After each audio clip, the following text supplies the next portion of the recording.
व्यासपीठावर उपस्थित असलेले जिल्हा परिषदेचे सन्माननीय अध्यक्ष, आमचे मित्र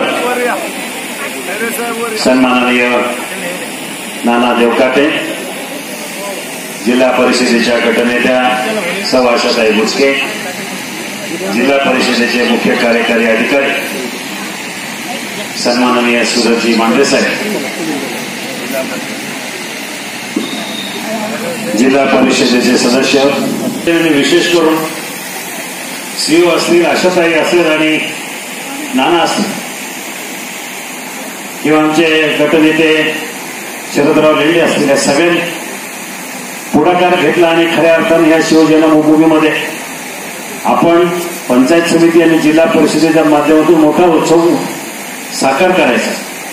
आणि त्यासाठी थोडं दिडकं नाही तर डायरेक्टली 6 लाख रुपये या कार्यक्रमासाठी दिले. म्हणून सर्वप्रथम जुन्नर तालुक्याच्या वतीनं शिवजन्मभूमीमधील सर्व नागरिकांच्या वतीनं या तिघांचंही मी मनापासून अभिनंदन करतो. आणि त्यातल्या त्यात पुढे जाऊन नानांनी सांगितलं की पुढच्या वर्षी 10 लाख रुपये देतो. नानांचं सुद्धा मी मनापासून अभिनंदन करतो. नाना तसा दिलदार माणूस आहे, खूप दिलदार माणूस आहे. नानांनी लहानपणापासून सुरुवात केलेली आहे. पंचायत समिती सदस्य, सरपंच, जिल्हा परिषद सदस्य. नाना आता तुम्ही तर थांबू नका, अजून वर जा पुढे. आमदारकी, खासदारकी यावर तुम्हाला सगळं मिळालं पाहिजे. आमच्या शुभेच्छा तुम्हाला. असा दिलदार माणूस असल्यावर काय पाहिजे आपल्याला. असो, या ठिकाणी सभा मंडपाचं आपण काम करायचा जो मानस उभा केला आणि त्यासाठी मला मी सीओ साहेबांकडनं माहिती घेतली. खूप मोठं काम इथं उभं करायचं आणि तुम्ही सांगितलं की 50 लाख रुपये लागले. मला नाही वाटत 50मध्ये काम होईल.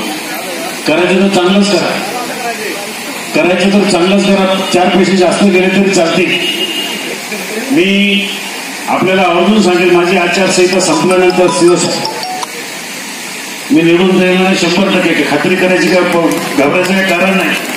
पण मी 100% सांगतो, आपण 20-21 लाख रुपये कमीत कमी पहिल्या टप्प्यामध्ये या सभा मंडपासाठी देईल. आणि अजूनही अन्य मार्गाकडनं इकडनं तिकडनं कुठून पैसे मिळाले तर त्याचा सुद्धा मी व्यवस्था करेल आणि चांगलं काम आपण करूया. मी मगापासून पाहतो इतकी लहान मुलं, इतकं चांगलं सुंदर हस्ताक्षर आणि चांगलं पाठांतर. पाडे खरं म्हणजे आमच्या वेळेला तर पाडे मला यायचे चांगले. पूर्वी पाड्या होत्या, त्याचा फक्त आपण फक्त असं जायला का पाडे येत नाही तेच मला कळत नाही. पण 45चा पाडा म्हणणं एका मुलीनं, 52चा पाडा म्हणणं हे खरं म्हणजे जिल्हा परिषदेचं आणि विशेष करून पुणे जिल्हा परिषदेचं खूप मोठं यश आहे असं या ठिकाणी मी सांगतो. आणि गेल्या 3-4 वर्षामध्ये मांढरे साहेबांच्या नेतृत्वाखाली ह्या जिल्हा परिषदेनं विविध क्षेत्रामध्ये प्रगती केलेली आहे. आरोग्याच्या विषयामध्ये असेल, शिक्षणाच्या याच्यामध्ये असेल. काय वेळेला लोकांना ते कडक वाटतात किंवा शिक्षकांच्या बाबतीत असेल, बदल्यांच्या बाबतीत असेल, अवघड सोपं ते मला कळत नाही. माझ्या दृष्टीचा विषयच अवघड आहे.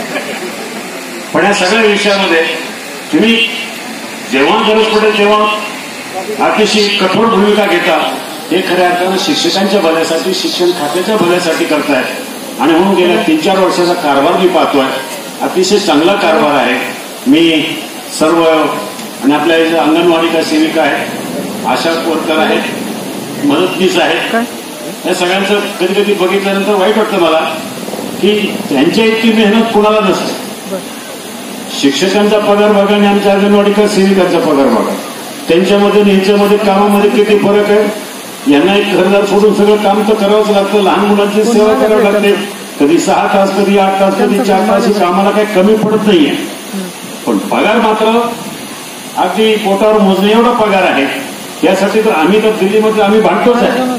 पण राज्य सरकारनं, जिल्हा परिषदेनं पुढच्या काळामध्ये हे फुल टाईम यांना एम्प्लॉय म्हणून संबोधलं पाहिजे, त्या पद्धतीने त्यांना सेवा दिल्या पाहिजे अशा प्रकारे. कारण यांच्या अंगणवाडीला सेविका असेल त्यानं हे सोडून बाकी दुसरं काम करू शकत नाही. असंही नाही की 4 तास इथे केलं, 4 तास दुसरीकडे केलं, असंही होऊ शकत नाही. म्हणून यांच्याकडे सुद्धा भविष्य काळामध्ये लक्ष देणं गरजेचं आहे. एकंदरीत या पंचायत समिती जुन्नर तालुक्याचा बीडीओ असतील, त्यांचे सगळे शिक्षक वर्ग असतील, सगळ्या स्टाफ असेल, या सगळ्यांची कामगिरी मनापासून मी त्यांचं अभिनंदन करतो. काही जास्त न बोलता आपल्या सगळ्यांना शिवजयंतीच्या निमित्तानं मनापासून शुभेच्छा देऊन थांबतो. धन्यवाद.